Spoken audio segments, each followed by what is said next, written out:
مزید ویڈیوز پانے کے لیے ہمارے چینل کو سبسکرائب کریں اور بیل آئیکن کو پریس ضرور کریں۔ آپ خوش رہیں، آباد رہیں، یہی میری دعا ہے۔ السلام علیکم ورحمۃ اللہ وبرکاتہ۔ میرے پیارے اسلامی بھائیوں، رسول اللہ صلی اللہ علیہ وآلہ وسلم نے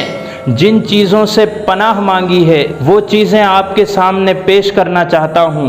اور امید کرتا ہوں کہ اس پر ہم اور آپ عمل کریں گے، اور اگر ہم نے ان پر عمل کر لیا تو اللہ رب العزت ہمارا دنیا میں بھی بیڑا پار فرمائے گا اور آخرت میں بھی بیڑا پار فرمائے گا۔ نبی کریم صلی اللہ علیہ وآلہ وسلم نے جن چیزوں سے پناہ مانگی ہے ان میں سے سب سے پہلی چیز ہے قرض سے،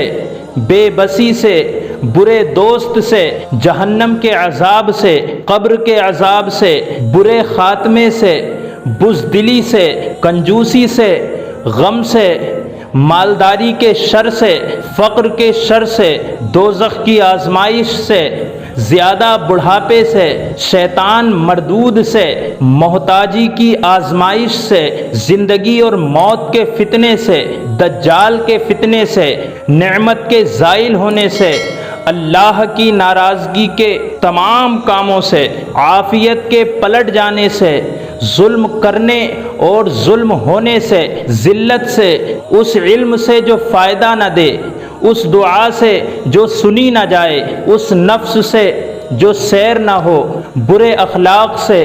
برے اعمال سے، بری خواہشات سے، بری آزمائش سے،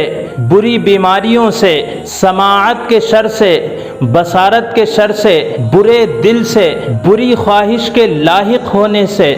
بری خواہش کے شر سے، بدبختی لاحق ہونے کے شر سے،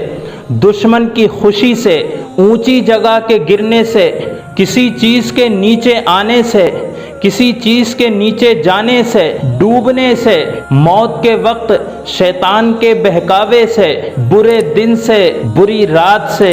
برے لمحات سے، دشمن کے غلبے سے، ہر اس قول و عمل سے جو دوزخ کے قریب ہے، کفر سے، نفاق سے، شہرت سے،